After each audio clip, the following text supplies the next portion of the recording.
സുഹൃത്തുക്കളെ നമസ്കാരം. നമ്മുടെ നാട്ടിൽ വിവാഹത്തിന് ഈ സംഭാവന കൊടുക്കുന്നൊരു പരിപാടിയുണ്ടല്ലോ. അതുപോലെ വടക്കേ ഇന്ത്യൻ സംസ്ഥാനങ്ങളിലൊക്കെ സംഭാവന കൊടുക്കുന്നതിൽ കുറച്ച് വ്യത്യസ്തമായ ഒരു രീതിയിലാണ്. അതേപ്പറ്റി ഒരു യുവാവ് ഒരു വീഡിയോ ചെയ്തിരിക്കുന്നത് കാണാനിടയായി.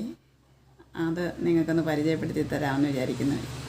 ഒരു ഇൻഫോർമേറ്റീവാണ്. ഇതുപോലുള്ള ഇൻഫോർമേറ്റീവായിട്ടുള്ള വീഡിയോസ് കാണുന്നതിന് വേണ്ടിയിട്ട് നിങ്ങൾ എൻ്റെ ചാനലൊന്ന് സബ്സ്ക്രൈബ് ചെയ്യാൻ മറക്കല്ലേ. Thank you.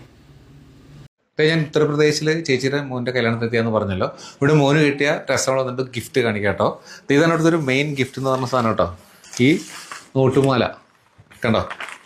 ആക്ച്വലി ഇത് 100-ൻ്റെ ആണ്. ഇതിൽ ഒരു 10,000 രൂപയല്ല ഇതിനകത്ത്. അടിപൊളിയായിട്ടില്ലേ. അതുപോലെ കുറേ അധികം കിട്ടിയിട്ടുണ്ട്, ഞാൻ കാണിക്കാം നന്നായിട്ട്. ഇതതുപോലെ 50 രൂപീസിൻ്റെ ആണ് കണ്ടോ. ഒരു രസത്തിന് ഇടുന്ന കേട്ടോ ഇതിലേക്ക്. ഇത് 50 രൂപയുടെ, ഇത് 20 രൂപയുടെ. എത്ര എമൗണ്ട് ഞാൻ നോക്കിയിട്ടൊന്നുമില്ല. ആദ്യമായിട്ടത് 10,000 കേട്ടോ. ഇത് 100 രൂപീസിൻ്റെ കുറച്ചും കൂടെ ചെറിയ ഒരെണ്ണം. ഇതിവിടെയൊക്കെ ഭയങ്കര കോമൺ ആട്ടോ. ഇതിങ്ങനെ ചെയ്ത് കിട്ടുന്ന പറഞ്ഞേ 500 രൂപ 600 രൂപ അങ്ങനെ എക്സ്ട്രാ ചാർജ് നമ്മൾ കൊടുക്കേണ്ടി വരും.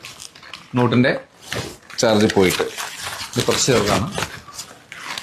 ഇനിയുണ്ട്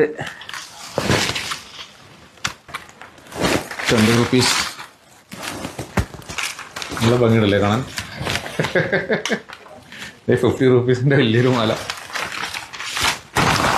തൽക്കാലം കാശുകാരനായിട്ടോ വഴി അടിച്ചുകൊണ്ട് പോവാം. ഇത് ഭംഗിയുള്ള ഡിസൈൻ, അടിപൊളി ഡിസൈനാട്ടോ. ഇതൊക്കെ ചെയ്യാൻ നല്ല ഭംഗിയുണ്ടോ. ഈ വർക്ക് കൂടുന്നതനുസരിച്ച് ഇതിൻ്റെ റേറ്റ് കൂടുന്നതാണ് പറയുന്നത്. സോ രസമായിട്ട് തോന്നിയതുകൊണ്ട് കാണിച്ചു എന്നേ ഉള്ളൂ.